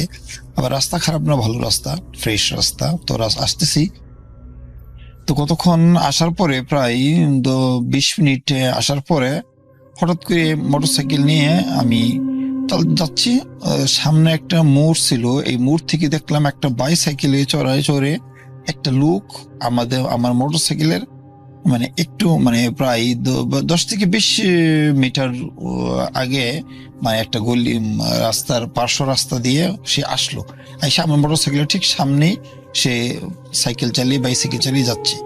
কিন্তু আমি যে পিছনে মোটরসাইকেল আমি চালিয়ে যাচ্ছি, আমার মোটরসাইকেলের স্পিড প্রায় 30-35-40 এরকম হবে সম্ভবত। কিন্তু সামনের যে বাইসাইকেল, আমি আমার হেডলাইটের আলোতে মোটামুটি দেখতে পাচ্ছি যে সামনের বাইসাইকেল ও একটা লোক বাইসাইকেল চালাচ্ছে। তার মানে মনে হচ্ছে যে ও মনে হয় ওয়াজ মাহফিল থেকে ফিরছে এরকম মনে হচ্ছে। পাঞ্জাবি পরা, পায়জামা পরা, সাদা, মাথায় টুপি আছে। কিন্তু এই যে সে চালাচ্ছে, আমি যে মোটরসাইকেল পিছনে চালাচ্ছি, আমার স্পিড বেশি না, 30-35, তো তারপরও আমি কোনো অবস্থাতেই কোনোভাবেই ওই বাইসাইকেলকে ওভারটেক করতে পারতেছি না। মোটরসাইকেলটা মনে হচ্ছে সে সাইকেলের উপর বসে আছে, শুধু সে পেডেল মারছে কিনা এরকম কোনো কিছু বুঝতে পারতেছি না, মনে হয় না। আমি আসতে মানে তখন হালকা প্রথমে ভয় পাই নাই, পরে একটু ভয় পেয়ে গেছি। পিছনে আব্বু ছিল, আব্বুকে বলছি, আব্বু দেখেন তো সামনে এটা কি বাইসাইকেল নাকি? আব্বু বলতেছে হ্যাঁ হয়তো একটা সাইকেল দেখতেছি। কিন্তু আমি বললাম আব্বুকে যে সাইকেল, কিন্তু আমি তো সাইকেলকে ওভারটেক করতে পারতেছি না, তো এটা কি? আমি তো মোটরসাইকেলে যে স্পিড আছে ওই স্পিডে তো সাইকেল কোনোভাবেই এত স্পিডে যাওয়া সম্ভব নয়, কিন্তু আমি তো ওভারটেক করতে পারতেছি না। তো তখন আব্বু কিছু মানে সম্ভবত আব্বু আন্দাজ করতে পারছিল যে হয়তো বা মোটরসাইকেল এটা কোনো একটা প্রবলেম হতে পারে আর কি। তো আব্বু দোয়া দুরূদ পড়তে লাগলো, আমাকেও বললো দোয়া দুরূদ পড়তে। তারপরে মোটরসাইকেল চালানোর অবস্থায় বুঝতেই পারছেন একটু ভয় কাজ করতেছিল। আমি বলছি যে ঠিক আছে, আমি মোটরসাইকেল স্পিড কমায় দেই, দেখি ও আমার থেকে আগে যায় কিনা। আমি মোটরসাইকেল প্রায় 10-10-এর মধ্যে নিয়ে আসলাম এবং খুবই আস্তে আস্তে যাচ্ছি। কিন্তু আমি ওই আস্তে আস্তে যাওয়ার পরেও দেখি ওইটা ডিফারেন্স সেম, আগেও যাচ্ছে না পিছেও হচ্ছে না। তারপর আমি কি করলাম, আমি আবার মোটরসাইকেল স্পিড বাড়ায় দিলাম। বাড়ায় দিতে দিতে প্রায় আমি রাস্তা যেটুক ছিল আমি প্রায় 40 টান দিয়েছি, 40-45 এরকম। কিন্তু তারপরও আমি মোটরসাইকেল দিয়ে বাইসাইকেলকে ধরতে পারলাম না। তারপর হঠাৎ করে দেখলাম সামনে একটা ওইখানে আপনার আমাদের বাজারে একটু আগে একটা শ্মশান ঘাট আছে, ওই শ্মশান ঘাট পর্যন্ত সে আসছে, মানে শ্মশান আছে আর কি, হিন্দুদের শ্মশান। হ্যাঁ, ওইখানে হিন্দুদেরকে পুরানো হয় ওইখানে। তো আমরা এখানে ওইটার আগ পর্যন্ত প্রায় 20 মিনিটের মতো আমি মোটরসাইকেল তার পিছনে ছিলাম আমি, কিন্তু তাকে ওভারটেক করতে পারি নাই। হ্যাঁ, তারপর ওই শ্মশানের পাশ দিয়ে একটা রাস্তা চলে গেছে। আমরা দেখলাম যে মোটরসাইকেল থেকে আমরা দেখতে পেলাম যে বাইসাইকেলটা ওই শ্মশানের পার্শ্ব রাস্তা দিয়ে ওই দিকে চলে গেল।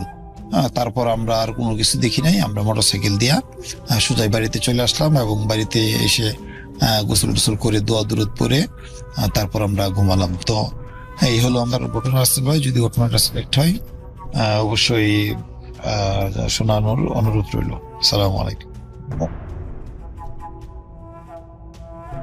আসসালামু আলাইকুম রাসেল ভাই, কেমন আছেন সেটা বললাম না, আমরা সবাই জানি, আমিও জানি যে আপনি সবসময় ভালো দলে থাকেন, দোয়া করি সবসময় ভালো থাকেন। তো আমার একটা ঘটনা বলার জন্য আজকে এই ইমেলটা করা। তো ঘটনা যাওয়ার আগে একটা কথা বলতে চাই, অনেকেই ঘটনা পাঠায় যারা বা শুনে যারা, অনেকেই বলতে শুনেছি যে আমার এই ঘটনাটি যদি সিলেক্ট হয় আমি পরবর্তীতে ঘটনা আরো পাঠাবো বা ঘটনা আছে। কিন্তু এটা আমার কাছে কেমন জানি লাগে ভাই, যে আমার সিলেক্ট না হলে কি আমি আর ঘটনা পাঠাবো না? তো এটা বলা থেকে বিরত থাকবেন আশা করি। তো চলে যায় আমার ঘটনায়, আর কথা বাড়াবো না। তো আমার বাড়ি হচ্ছে ফেনী, বর্তমানে আমি সৌদি আরবে আছি। তো 2018 সালের ঘটনা এটা, আমার এটা ছোট্ট ঘটনা। তো আমি ওই সময় গাড়ি চালাইতাম, যেটাকে রেন্টে কার বলে, হাইস TRX যেটা, ওইটা নতুন মডেলের গাড়িটা। তো আমি একদিন একটা ভাড়া পেয়েছি, ঢাকা এয়ারপোর্ট যেতে হবে, যাত্রী আসবে বিমানে। তো যেহেতু আমি একা যাচ্ছি, ওনার ফ্যামিলি থেকে কেউ যাচ্ছে না, তো আমি যাওয়ার সময় আমার এক ফ্রেন্ডকে ফোন দিলাম যে ঢাকা যাবি, যাইলে আমার সাথে যেতে পারিস। তো যাক, দুজনে কি যাচ্ছি। ফেনী থেকে রওনা দিছি আপনার মনে হয় 10:30-11টার দিকে আমি ফেনী থেকে রওনা দিছি ঢাকার উদ্দেশ্যে।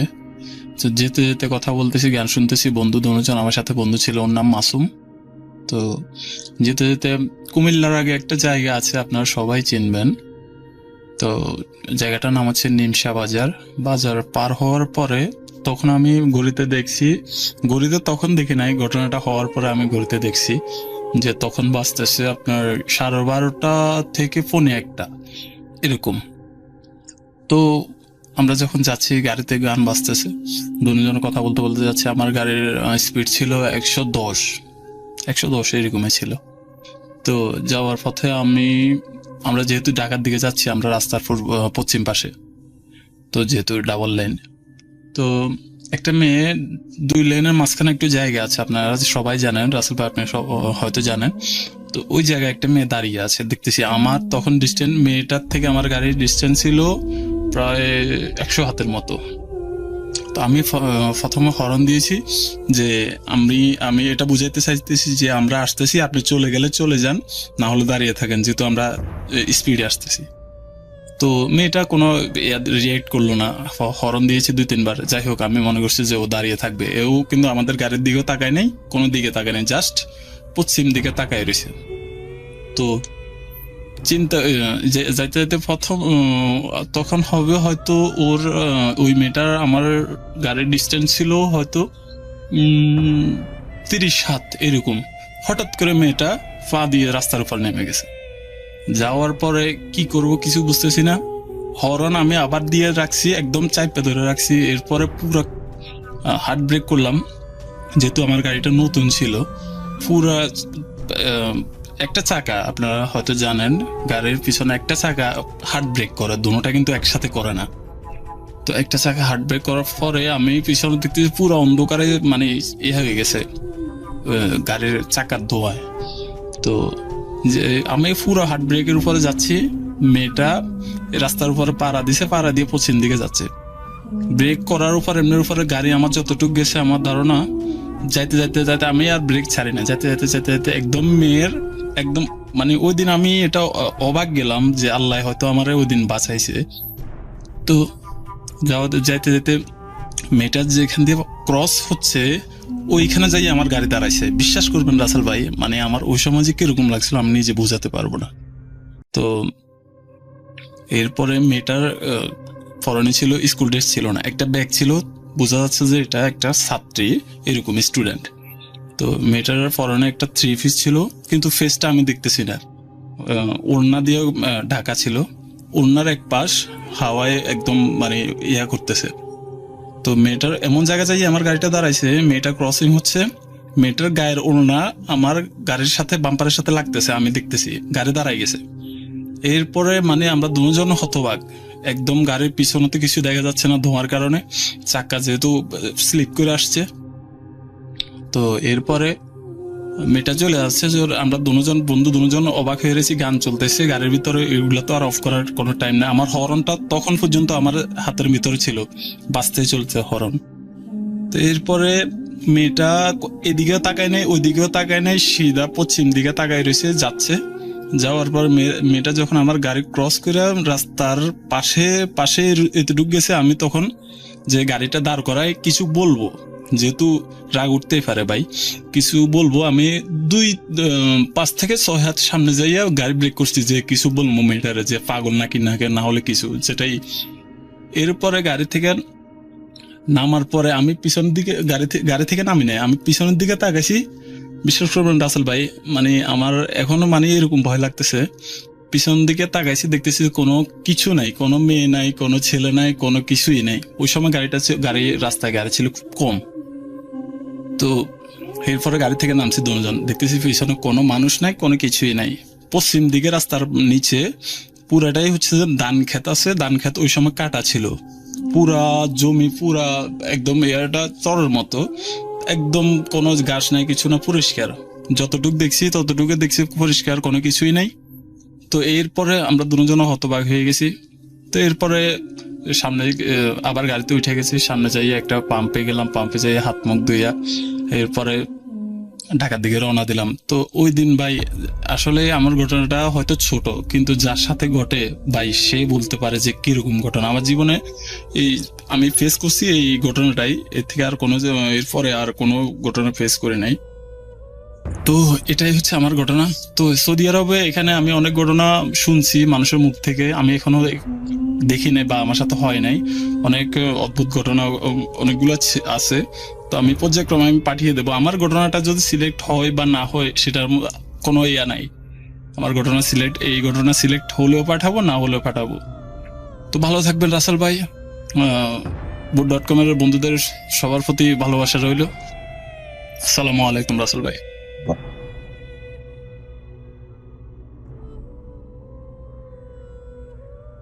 আসসালামু আলাইকুম রাসেল ভাই, আশা করছি আপনি ভালো আছেন। আমি রিয়াদ, সৌদি আরব থেকে বলছি। আমি আপনার সেই বুথ এফএম শুনি 2010 সাল থেকে। সো হঠাৎ করে মাঝখানে আপনার বুথ এফএম অফ হয়ে গিয়েছিল, তখন আর শুনতে পারি নাই। হঠাৎ করে একদিন সময় টিভি নিউজে দেখলাম যে boot.com নামে আপনার একটা স্বাধীন মিউজিক অ্যাপে নতুন করে একটা প্রোগ্রাম শুরু হয়েছে। সো সেই জায়গা থেকে আবার নতুন করে আমি একজন আপনার প্রিমিয়ার সাবস্ক্রাইবার। সো আজকে আমি একজন বড় ভাই, তার নাম হইতেছে রিপন ভাই। সো সে কথায় কথায় আমাকে একটা ঘটনা বললো। সো সেই ঘটনাটা এখন তার মুখ থেকেই শুনি আমি। ঘটনাটা শুনে আমার কাছে অনেক ভালো লেগেছে। সো সে এখন ঘটনাটা বলবে। রাসেল ভাই শোনেন আপনি। ঘটনা বলতে যেটা আমার সাথে সচলাচল হয়ে গেছে, আমার এক বড় ভাই আমার নামে ছিল, তার নাম রিপন। উনি একটু কবিরাজি করতো। তো কবিরাজি করার সময় তো ওনার সাথে আমি চলাফেরা করতাম। তো আমি জানতাম না যে উনি কবিরাজি করতো। তো হঠাৎ একদিন রাত্রে তার আমি এক জায়গায় পৌঁছাই দেওয়া, সে সময় গাড়িতে উঠাই দেওয়ার পরে উনি আমার বললো, তুই আজকে রাত্রে ঠিক রাখতে পারবি না। আমি কেন ভাইয়া? দেখতে পারবি সময় হইলে ঠিক আছে। তো সারা রাত্র মনে করেন গাড়িতে ওঠার পরে আমি জিনিসটা আমার শরীরে উপভোগ করতে পারছি যে না, আমার শরীরে এটা বারবার অনুযায়ী করতেছে। তো তখন আমি বুঝতে পারলাম কি তো আমার এক বন্ধু ক্লোজ, তো ওই 5 ওয়াক্ত নামাজ পড়তো। ওর আমি বললাম, শুভ এই ঘটনা। তো কি কয় এই ঘটনা তো বাইরে তোর একটা জিনিস দেয়া গেছে। তো আমি কি জিনিস দিয়েছে তো আমি বুঝতে পারি নাই। তো এলাকায় এসে বসছি, এলাকায় এসে পড়ার পর মনে করেন ঘুরতেছি। তো আমাদের এলাকাটা কৃষ্ণচূড়া গাছ আছে। তো কৃষ্ণচূড়া গাছটার সামনে আমি 3-4 বার রাউন্ড দিছি একা, আমি আমার বন্ধু শুভ। ওই তার কৃষ্ণচূড়ার গাছের সাথে একটা মসজিদ আছে।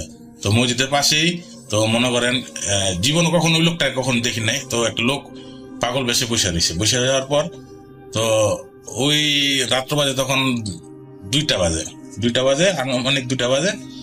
ওই লোকটাকে আমি দূর থেকে ফলো করছি। ফলো করার পর ওই লোকটা আমার আমি শুভর বলতে, শুভ ওই লোকটা কি কোন দিই নাই আবার কৃষ্ণচূড়া গাছের নিচে।